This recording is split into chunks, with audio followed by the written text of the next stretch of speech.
Bismillahirrahmanirrahim. When it comes to boundary conditions, you're already very familiar with the concept of zero boundary condition. We have used it repeatedly, primarily because we've been dealing with stress analysis problems mainly. And this sort of a situation, this is just one example. You'll have many examples like this. Let's call these nodes 1, 2, and 3. So this rod is fixed here. So whenever something is fixed physically, then your system, obviously this will be 3 into 3, u1, u2, u3, and here you'll have, initially you'll have 0, 1000 and 2000. We're talking about this coordinate system, and you'll have 9 values here. Now u1 is obviously 0 here. So whenever there is 0 boundary condition here, to ensure that there is no displacement here, there will be a reaction force provided by the wall. Now this is a very common situation in stress analysis problem. In fact, if you don't make one of these nodes 0, what happens is that you'll have a rigid body motion, so there will be no stresses or strains. In fact, in that case you'll have accelerations, and it will not be a steady state problem to start with. So this is the physical interpretation. Mathematically speaking, if you don't make one of these nodes, if you don't specify a number to these nodes, then what happens is you get this K matrix. This is a singular matrix to start with. Unless you apply the boundary condition, you cannot invert it. By not inverting it, it means that you cannot calculate these values. So one of these you have to specify, and then the rest you can calculate. And depending on the dimensionality of the problem, the physics of the problem, it could be more than one that you need to specify. Now there's an interesting thing that happens here. This is known, but these two, these are unknown. But on the other hand, this is known, but this will be unknown. And these two are known. A certain balance happens here. So 3 into 3 system, at most you can calculate 3 unknowns. So that is very beautifully maintained here. You have this unknown, and this unknown, and you have 3 systems. So there's nothing wrong with the system. You can calculate the values, the unknown values.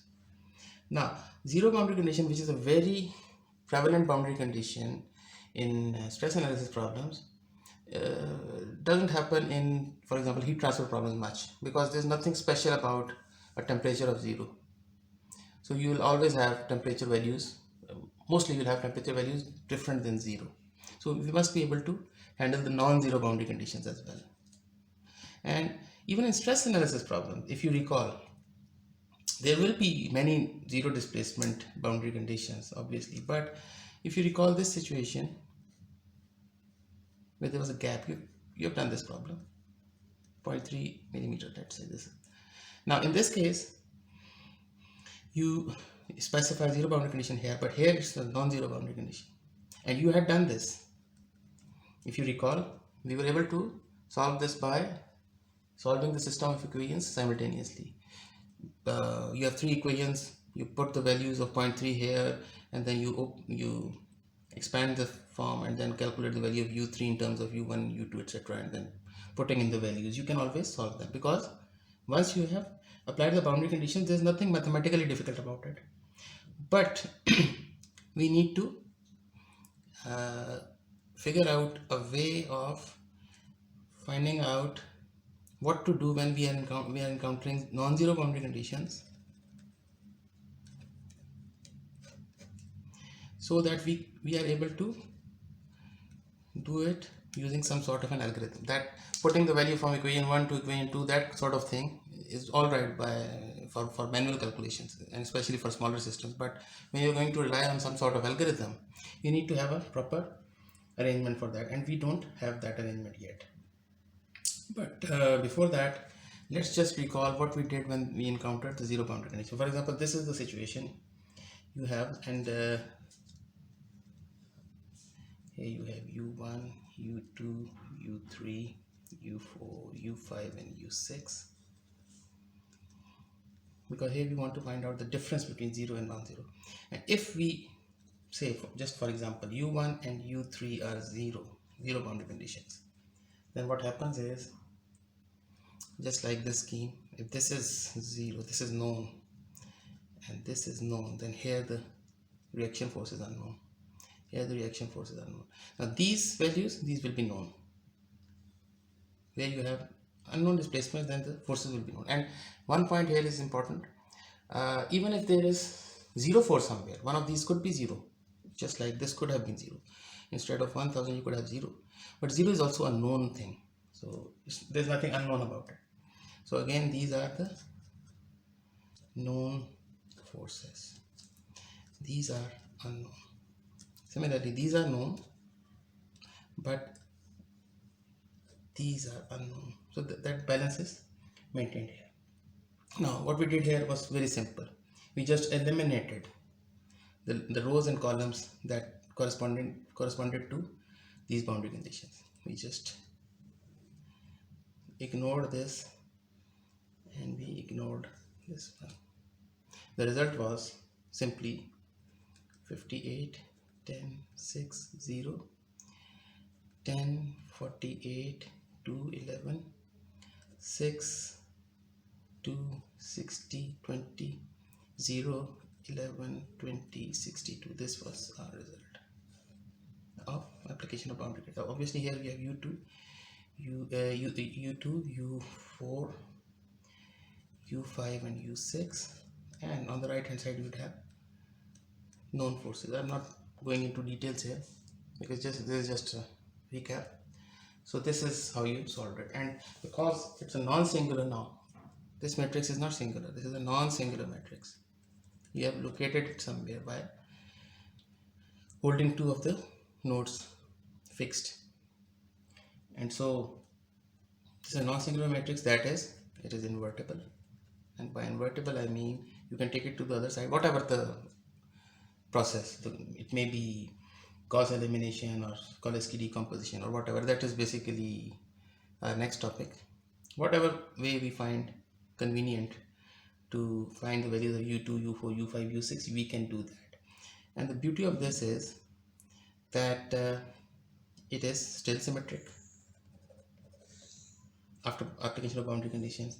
It is still banded. Now this was banded, the system matrix was banded. You see here, if you draw a line here and draw a line here, there are all zeros after that. So here it is not visible that much, but still you can feel here that if this was a bigger system, then after the application of boundary conditions, still there's a sign that this is banded system. So, and this indeed it is a banded system. So you could, why we prefer symmetric and banded systems? Obviously for our data storage. Symmetry reduces the data almost by half, because you don't need the algorithm to remember these things.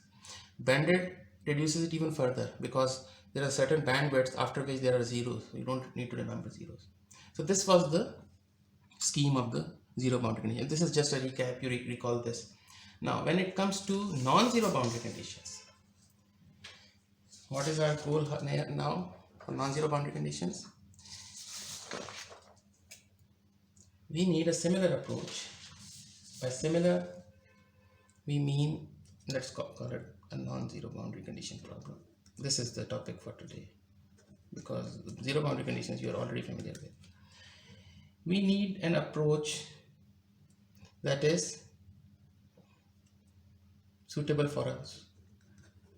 Application of boundary condition suitable for an algorithm, not putting the values from equation 1 to equation 2 and that sort of thing, and repeating that over many steps.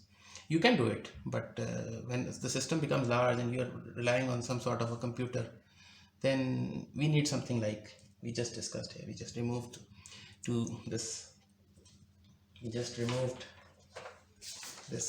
line, this row, this column, and that is why, because of this,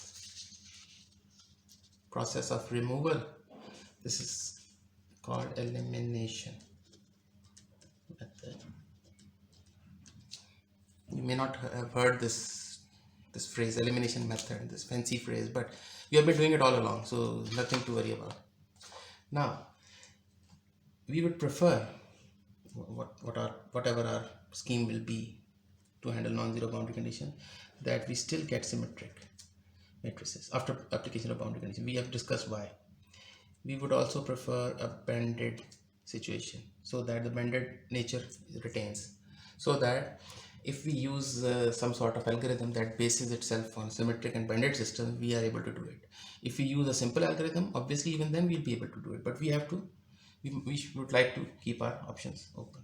Now for non-zero boundary conditions, there will be two methods we'll be considering. Let's call it the method that we are going to use here for non-zero boundary conditions. Let's call them partition approach, and it will be very obvious why we call it partition. So the first approach will be called method 1 for want of a better name. Your textbook also calls it method 1. Not a very good way to call something, but still. And method 2, and method 2 is also a variant of elimination method approach. So we'll be using partitioning for both methods, but this method 2 will have a flavor of the elimination approach we have just seen for zero boundary conditions. Very similar. In fact, later on you'll see that they are almost identical. Now let's move on to our method 1. We'll do both one by one, very simple, nothing to be intimidated by.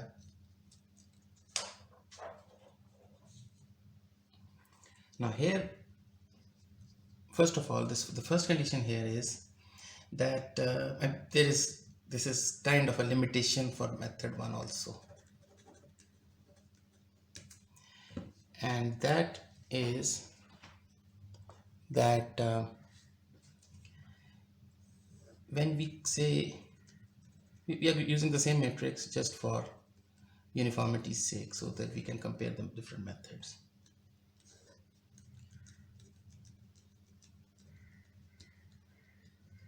This is the general situation. Now here there's a limitation, and the limitation is that whatever boundary conditions you have, the specified boundary conditions, the boundary conditions that you know, they have to be in a sequence. For example, let's say that u5 and u6 are known, specified. You know the values of these. Now these are non-zero values this time, not zero values. Zero values we have already discussed. Non-zero values. Now you have this situation. Now for this method, you cannot have a situation where they are scattered. For example, u2 is known, then u3 is u1 is unknown, u2 known, u3 unknown, u4 no. At the end, you should have all the known displacements. It could be u3, u4, u5, u6 known, doesn't matter. It could be just u6 known, doesn't, but they have to be at the very end in a sequence. Now this obviously puts a limitation to this method, but we'll see more on that later on. There are ways to avoid this sort of problem. So let's say for now, let's say that these are the known displacements. Now from our initial scheme, if these are, let's call them u2 curly brackets within brackets. So u2 means u5 and u6. Similarly, these known ones, these unknown ones, I'm sorry, let's call them u1.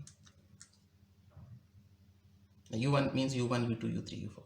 Now from our initial scheme, which is always the case, if these are unknown, then these will be known, and if these are known, then these will be unknown. So this scheme is always there.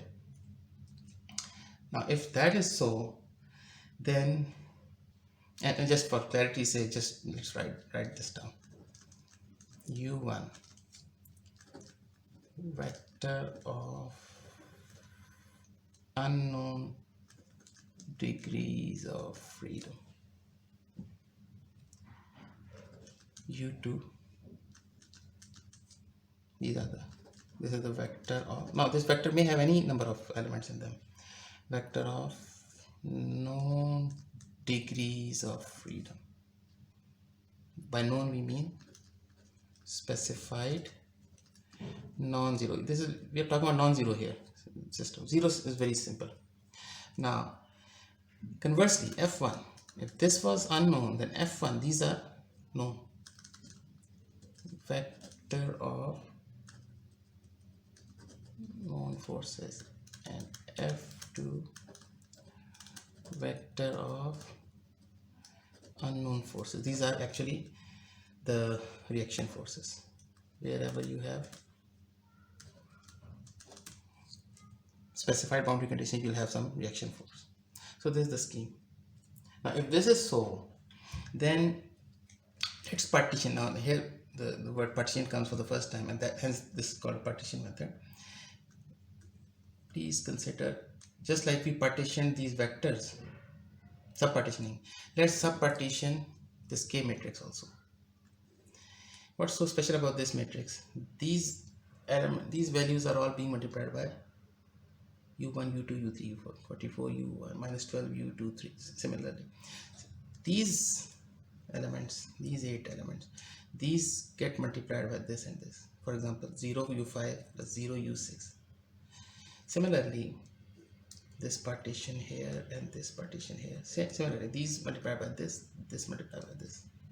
Now, let's call these, just like we named these subvectors, partition vectors, let's name these as well. So here, let's call this one K11, this one, let's call it K11. This one is K12, this one K21, and this is K22. Now, if this is so, we can write this situation in symbolic form as K11,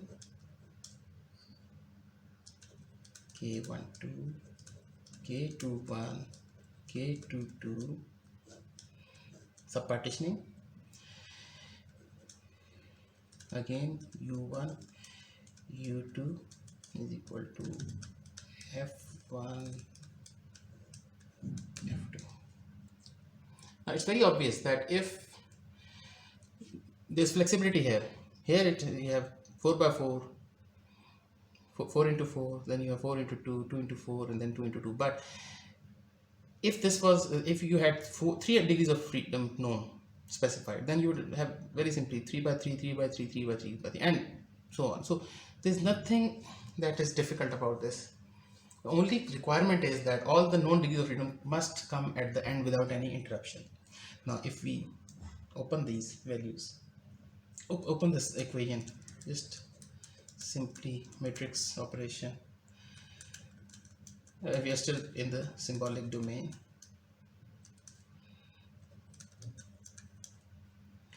Let's call this A, and the other one K21, U1 plus K22, U2 is equal to F2. Simple operation here. Now these two matrices will, these two equations will come in handy. Just for the moment, focus on equation A, I'm sorry. So you can again rewrite it like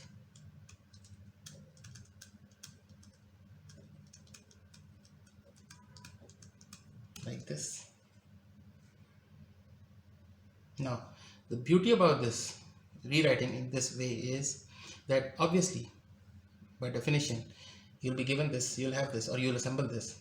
So this k11, k12, k21, k2, these are all known. There's nothing difficult about it. What we need to find out actually is this one, u1. This we need to find.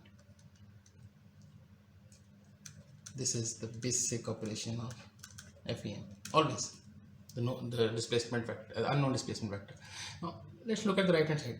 F1 vector of known forces is known. K12 obviously it is known, and u2 vector of known degrees of freedom. So on the right hand side everything is known. So and this one is also known. So you can invert it by some sort of, for example, invert using, for example, we are not discussing this here. For now we'll just use any algorithm, Gaussian approach, Koleski decomposition, and this will be our next topic. This is a topic in itself, but whatever way we find convenient, we find the value of u1. This is found, and u1 obviously, you know what u1 means. In this context, u1 means u1, u2, u3, u4. That is the vector of unknown displacements. Now, in most cases, that is all you need, because once you have used, then you go on to strains, and then you go on to stresses, and so you don't often need reaction forces. But sometimes we do need to find reaction forces. And for example, beam problems will not go from displacements or deflections to directly to strains and stresses. In fact, in those problems we go from the displacements to the bending moments and shear forces. So the route can be that also. So if we need to find out F2, for example, F2, and F2 means the reaction forces.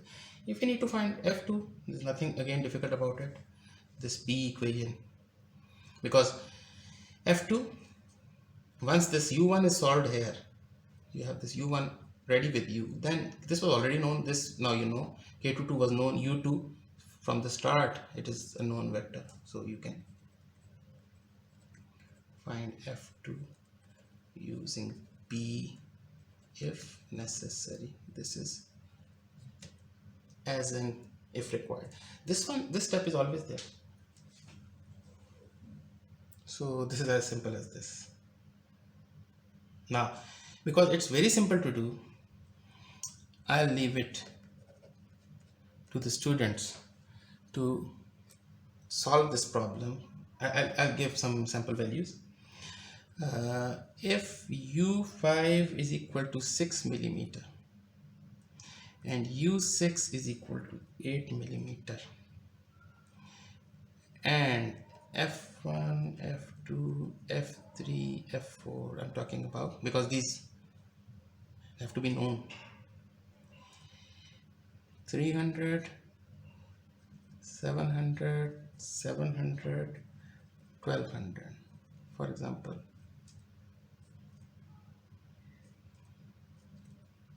These four values are also known. Then find U1 and find F2. Now, U1, obviously you know what U1 is. U1, U2, U3, U4. And F2 is F5, F6.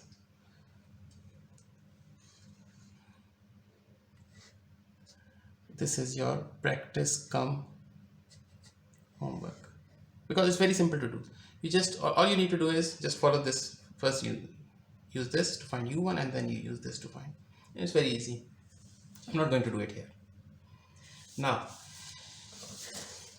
obviously, many of you would be thinking that it was very convenient of me to have placed the unknown degrees of freedom right at the end, which is the requirement for method number 1. But how often do you expect this to happen? Well, honestly, frankly, not very often. So in reality, what happens is, reality doesn't conform to our notions of simplicity and convenience. So what if we are going to use method 1? For example, we don't know any other method yet. Method 2, we still have to do it. So again, this is talking about method 1, but we want to employ this as this is the only one that we know. But the problem being in this case that the condition that all the known degrees of freedom come right at the end, that is not satisfied. And this is one problem, just a simple problem that you can change the values any which way you like. But this is a problem that answers to that description. The newtons, and these are in millimeters. Now this sort of a question, how can we tackle this problem? And the difficulty is very obvious. Now you have the known degrees of freedom not at the end but scattered.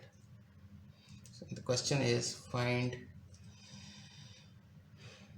u1, u3, u4, u5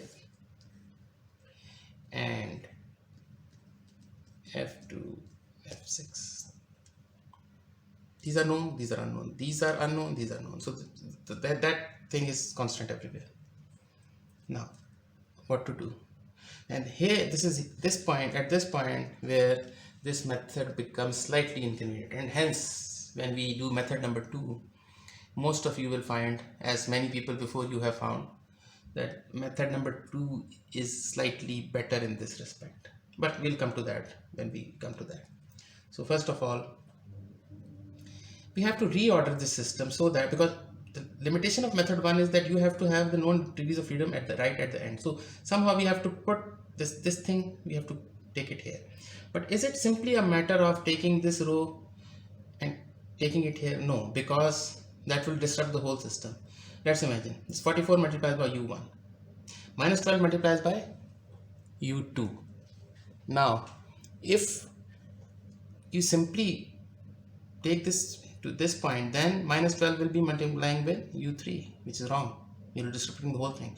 So when we change the row, we also need to change the column sequence. And although there's nothing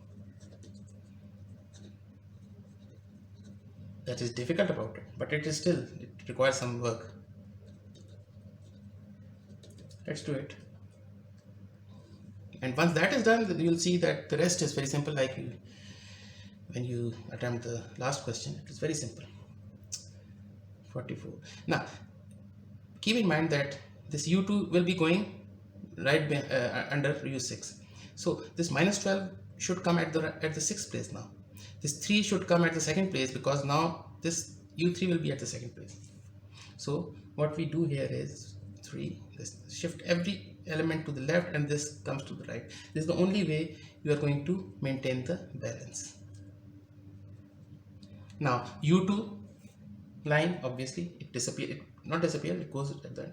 Now 3 and not minus 4 but 32 here, the same sequence, because minus 4 originally multiplies with u2. Now it has to be at the 6th place, so because u2 will be at the 6th place. So again shifting everything to the left and minus 4 at the end. Then you have minus 5, 10 goes away, 7, 48, 2, 11, and then comes 10. 0, 6 goes to the right, 3, 2, 60, 20, and then you have 6. Similarly 0, this 0 goes to the left, to the right, minus 1, 11, 20, 62, and then you have 0. And then finally this, for which we did all this, we took all this trouble, minus 12 remains. But again 58 won't come here. 58 needs to multiply with 2, this u2, and u2 will be at the end. So again the same scheme, minus 4, 10, 6, 0, and then you have 58. So this is how you partition. And now be very careful, u1, now this is u3, u4, u5, u6 is equal to 5, u2 is equal to 2. Don't forget to reorder this also. Obviously everything has to be reordered. Now 700 here, 1200, 1600, F6, and finally F2. Now see what your partitions are. Now the rest is simple. We have already done this. If you have done the previous problem, this is K1, this is K12,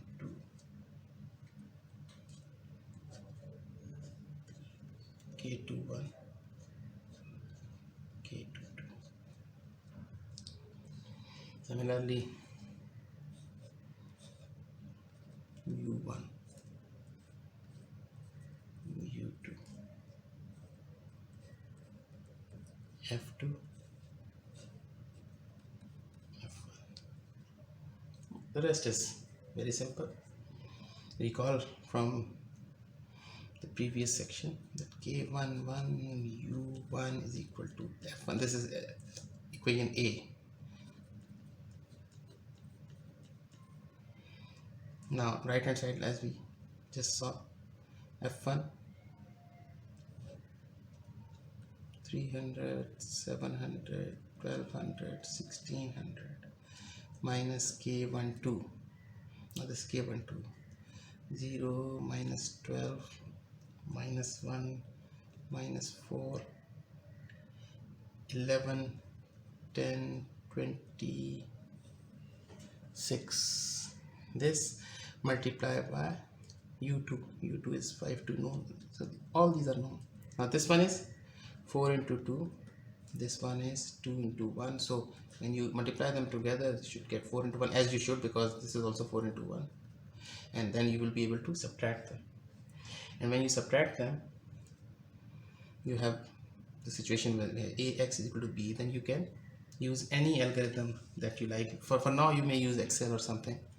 And you can also use Koleski or whatever. But we have to formally cover those things in future. So U1, after this operation, in taking inverse here, taking it to the other side, there we have one vector here. This should come out. Please, you should verify this for yourself.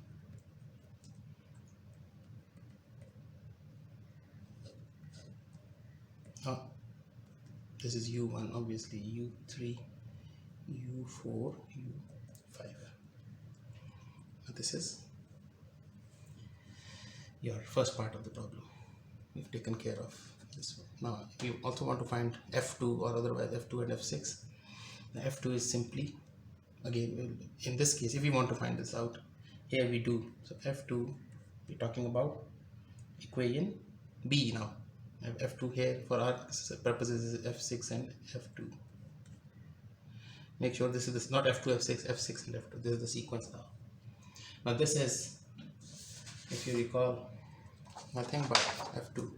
The A we have just used here, this one, a variant of A, and B we use directly, K22 U1. So actually on the left hand side we have just shifted it. So K21 known, U1 we have known, K22 is already known, U2 from the start we know. So just put in the values.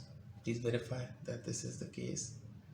0 minus 1, I'm talking about this K21, 20 minus 12 minus 4, 10, 6, U1, U2, U3, 4, U1, U3, U4, U5, and this is just, we just found this out, nothing difficult about it, plus K22, this is K21, U1, K22 is 62,058, this is K22 multiplied by F2, multiplied by U2, 5, 2, this is U2, and please verify that if you solve this, you get the value of 996.31 and 304.78 in newtons. Now this, recall that this is F6, this is F2. That's how you solve So the difficulty lies not so much in using these two steps. Step 1 and 2, they're pretty straightforward.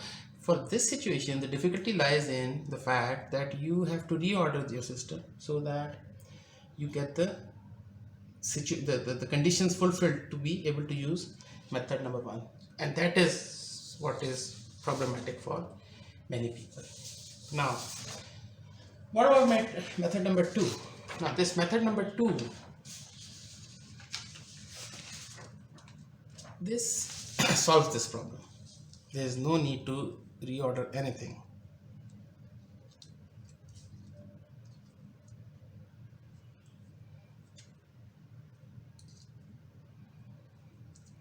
Let's see this problem. How we tackle method number 2?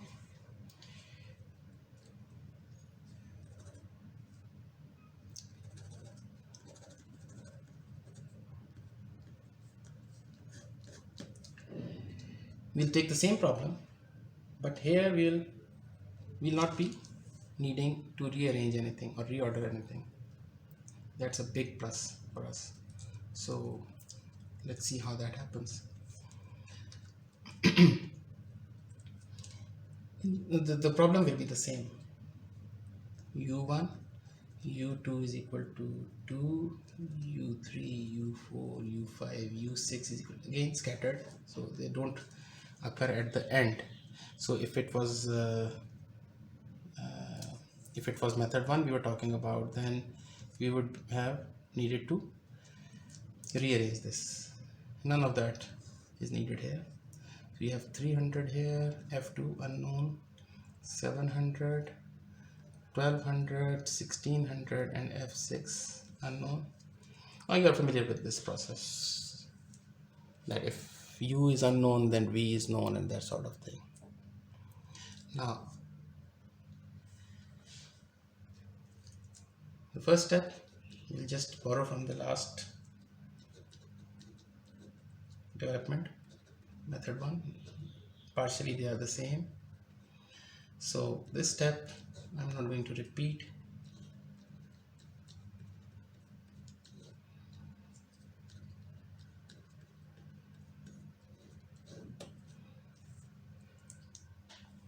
But from here on there's a difference, a slight difference, and that difference is, and there'll be some similarities also which we'll see later on, that somehow we have to convert the system. You understand what this means. You have this partition, but the partitioning here, the important thing being, the partitioning here is not consolidated. In the last method, whether it was so at the start or not, in this case it was not, but when we rearranged the system, then we made sure that the partitioning was consolidated. For example, this is k11, this is k12, this is k21, this is k22, so they're at one place. Here the partitioning is there, but it is symbolic in the sense that k22 basically means the stiffness matrix that is associated with the degrees of freedom 2 and 6. So we are k22, if I tell you we are talking about 58, 0, 0 and 62. Now obviously there are other elements in between, but those elements are not part of it, so they are separated. But when I talk about k22, I'm talking about this one. So the other elements in between, they are part of the other matrices, these matrices. So you have to keep in mind, so this is there, but not for example here. It would have been here if you'd have this and this at the end, but now they are separated. But when we talk about k22, we don't consider the other elements. We're talking about this one. Okay, now, and it will become very clear soon. Now what we do is, we have to render this situation somehow. We have to convert this system into, please bear with me, this may sound or appear a little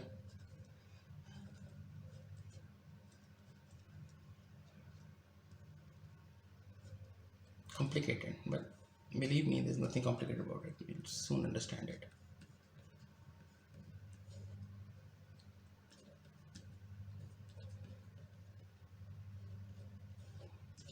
You have to convert this system into this system. This we didn't do in the first method. And now some explanation is required. First of all, let's do it one by one. What is K22? Asterisk. K22 is the matrix K22. We know what K22 is. This is with all of diagonal elements set to 0. Now, if this is your K22, 58, 0, 0, 62, if you see, this is already this fulfills this condition. There is a 0 here, there is a 0 here, because by chance there was a 0 here and there was a 0 here. But even if there was a number here, we would make them 0, and I'll tell you how later on. This is in our case, this is K22, and this also happens to be. If there was number here, we would make them all diagonal elements 0 and then make it into K22. But in this case, K22 is also K22 asterisk. Now, what about F2? We do one by one. What about F2 asterisk, F2 star? It is the correct product of K22 asterisk and U2. Now, just watch this. If this is 0, then with U1 only 0 multiplies, so this is irrelevant actually. So K22, the values of K22, because only diagonal elements are there, they only get multiplied with the known degrees of freedom, in this case 2 and 6. Now, this means that all these will be 0. This 0 means all these will be 0. This 0 means all these will also be 0. Why? Because K22 asterisk meant that 58 and 0. Similarly 0 and 62. This was K22 star. But what about these? There are other, in the same line, there are other non-zero values which belong to actually these vectors. But we make those also 0. So in any specified degree of freedom, for example 2, there will only be a value at 50 here, 2. All these will be 0. When you make all these 0, how can you make all these 0 except by adjusting the balance here? Because then this equation actually is minus 12 into U1 plus 58 into U2 and so on is equal to F2. Now, if you make all these 0, then 58 into 2 must be equal to 116 in this case. This multiplied by this, but otherwise there is no balance. So how you achieve this balance? You make all these 0, but then you adjust the value of F2 artificially. Let's call this artificially. This is, there's not 116. F2 reaction force is not 116 actually, but when you make this all these things 0, you have to make them into a product so that the balance is there. Similarly for this, all these will be 0, and so this 62 multiplied by the U2 is equal to 5. 62 into 5, this must be made 310, otherwise you have no right to make these 0. We have to make this 0. Okay, this is the first step. So when we talk about this is step 1. In step 1, what you do is two things. First of all, you make sure that your K22 is converted to K22 star, and that is only by doing all the non-diagonal elements of this K22. In this case, they were already 0, otherwise you make them 0. But that doesn't end there. You also have to make all other elements in the same line. This you made in the first step, although this was already there. But now minus 12, minus 4 tenths, all will make 0. But the second part of this first step will be, then you will have to adjust the value of F2 as well. Now what about this one? This tells that K2 not only has its own off diagonal element 0, but it also has all the row elements in that line, this line and then 0, and this means that all the column elements are also 0. So you have to make all these values and all these values except 58 and 62 also 0.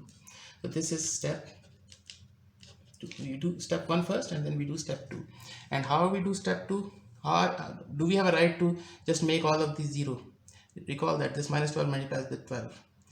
this minus 4 multiplies, this minus 12 multiplies with 2, this minus 4 also multiplies with 2, all these multiply with 2, and all these multiply with 5, except this you have to remain. So you have to let this stay. Now all these multiply by 5, all these values multiply by 2. So what you do is, when you make this 0, all these values 0, to restore the balance, you will have to shift all these values to the other side, changing the sign. So what happens, and that is a very obvious thing. This F1, this step, I'm talking about step 2 here, how you achieve the column 0, and that is F1 star is nothing but F1 minus K12 into U2,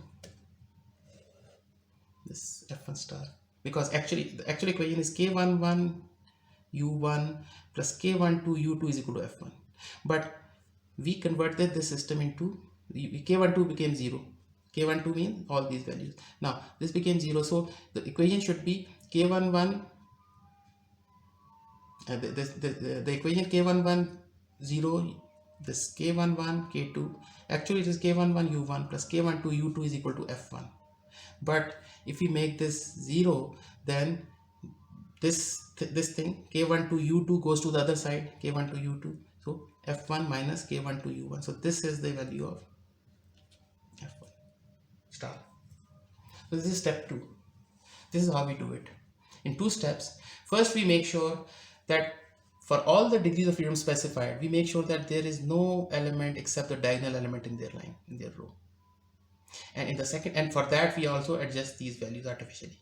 In the second step, we ensure that there is no column value except the, so this will just remain 58, 62, otherwise all lines, columns and rows will be 0. And for this second step, which we do later on, we adjust this F1 by taking all these elements to the other side like this, and then you get this F1 star. So this is maybe it sounds a little difficult, but when you actually do it, it's not as difficult as it appears here. Let's do it, and that should be it for today. Once we finish this,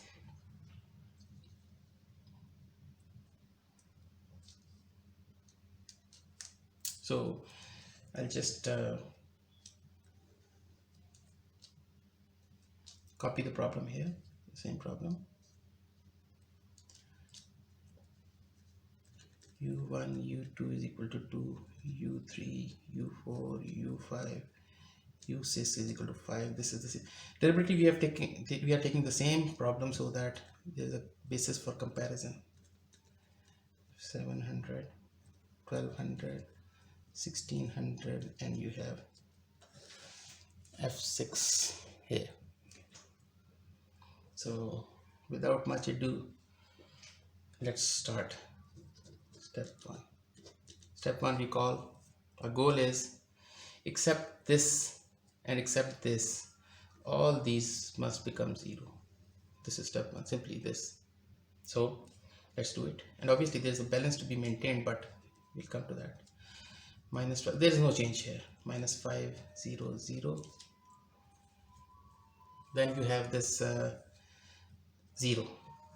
58, 0, 0, 0, 0. Again, no change here. Minus 4, 32, 7, 3, minus 1. Minus 5, no change. 10, 7, 48, 2, 11, 0, 6, 3, 2, 60, 20, and there's a change here. 0, 0, 0, 0, 0, 62. Now, this is only one part of step 1. You cannot just make all of these 0 except adjusting it somewhere, and so we do that. U2 is equal to 2, U3, U4, U5, U6 is equal to 5, and what you get here is there is no change here. 300. Now what should F2 become? Artificially 58 multiplied by 2, 116. This is artificial. I'm writing artificial because actually if you want to find out the reaction force F2, this is not one, this is not that. For that we'll have to go back to the original equations, and I'll tell you how. But this is just for to make this all these zero, you have to compensate, so that when you calculate all these values from u1 to u6, from this equation you'll find out that u2 is equal to 2. You already know that, we don't calculate it actually, but for when you use it using an algorithm, you solve all these equations, then you solve u2 also. In hand calculation obviously you don't solve it, it's obvious, but once you apply this, then some sort of Gauss algorithm or Cholesky decomposition, then you will calculate u2s also, and they should come out to be 2 and u6 should come out to be 5. So this balance is required. Now u3, this is nothing difficult about it. 700 as it is, 1200 as it is, 1600 as it is, and here also 62 multiplied by 5, you have to have this 300. Again, this is an artificial thing. Okay, now this is your step 1. Step 2, we call step 2. Step 2 is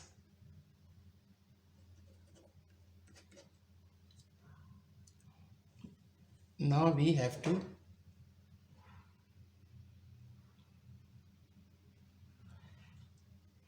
make all these 0 to all these. Step 2 is this one, this one, this, they all have to go. These all have to go. Only this remains. Okay. Now for this we use this situation. F1 minus K1 to U2. It means F1, there is something here. This was this minus 12 was being multiplied with this 2. So minus 12 goes to the other side. It becomes plus 12 into 2. Similarly here, this is 0, but if there was a number here, this was being multiplied with 5.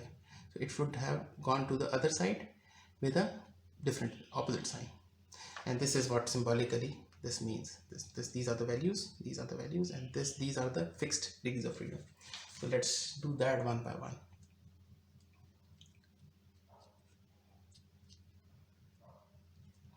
You have 44 here. Now we make it 0. We make all these 0. This doesn't change. 3, this minus 5, this 0, 0, and Q1.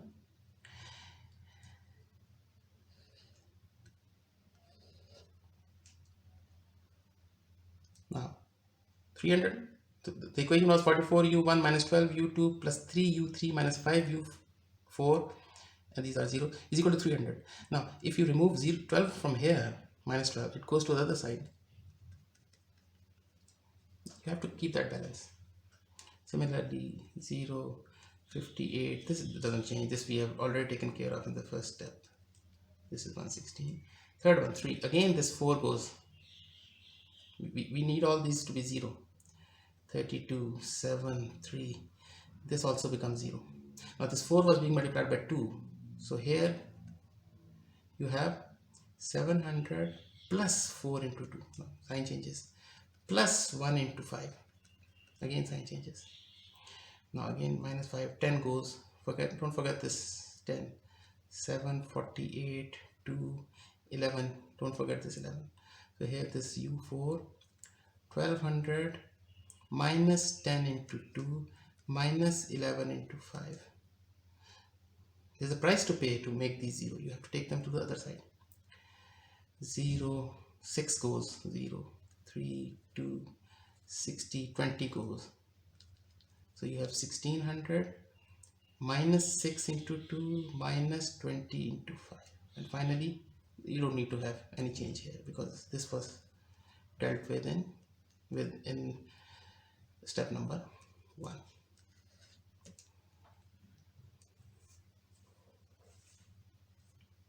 Now you have achieved your goal. Now this system is still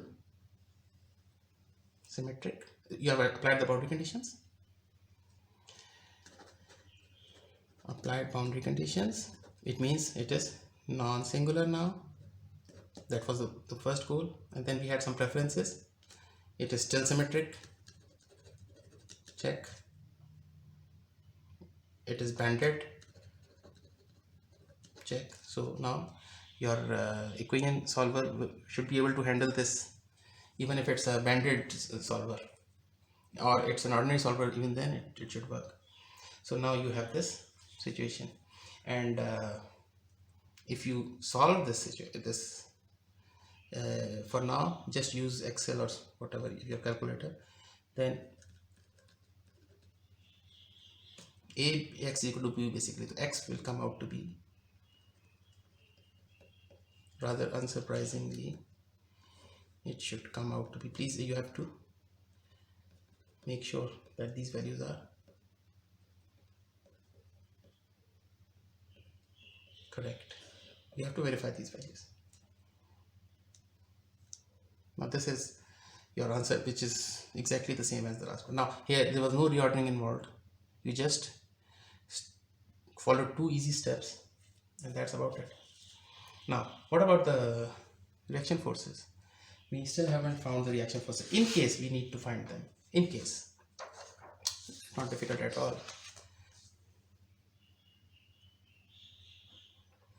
The reaction forces F2 vector, if you recall from the original, because this is again the partition method, so there's nothing here different about it from the original method number 1. F2 was K21U1 plus K22U2. So this second part, if it is needed, is carried out exactly in the same way as we did in the method number 1. So obviously you'll get the same results also.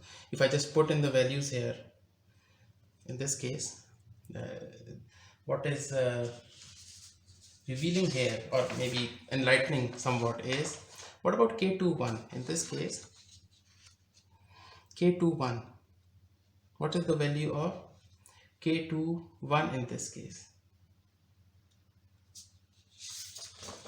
K21, recall, are those values which multiply with the U1s, and these values are corresponding to the degree of freedom that we are talking about, that we know specified. So this is minus 12, this multiplies U1, minus 4, U3, 10, 6, and the other line of this should be 0, minus, not this one, this multiplies with the known degree of freedom. Now we're talking about unknown degree of freedom, minus 1, 11, 20. So this is, now this is scattered, obviously this is not consolidated as in the case of method. In method 1, these two lines were very much at the same place. Let me show you. In this case, it was the same thing, but you had consolidated them in the minus 12, minus 4, 10, 6, 0, minus 1, 11, 20. This is the same thing that we are going to write, only in the opposite sequence, because now U6, U2, here we have U2, U6. Otherwise these are the same, but the thing was they are consolidated in one place. Here they are not consolidated, they are separated. But by definition, K11, K21 are those values corresponding to these unknown degrees of freedom that multiply with the unknowns that we have recently found out. So this is simply the case of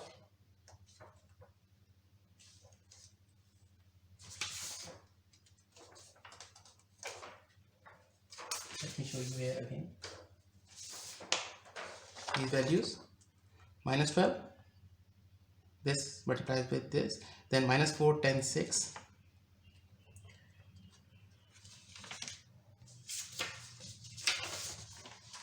minus 12, minus 4, 10, 6, and similarly 0, minus 1, 11, 20. 0, minus 1, 11, 20. U1 we have just found out, U1, U3, U4, U5, plus K22 again. K22 is not in one place here as was the case, now it's 580062. This step is very similar to the method number 1, and u2, we already know the values of u2. This is u2 and u6. We knew it from the start. We calculated this just now, and this comes out to be again 304.78, 996.31 newtons. Now that is exactly tallying with the method 1 that we just used. So this is how we deal with this problem using method number 2. It is rather simple. It doesn't need reordering at all. So one final point, maybe some of you will be puzzled about this.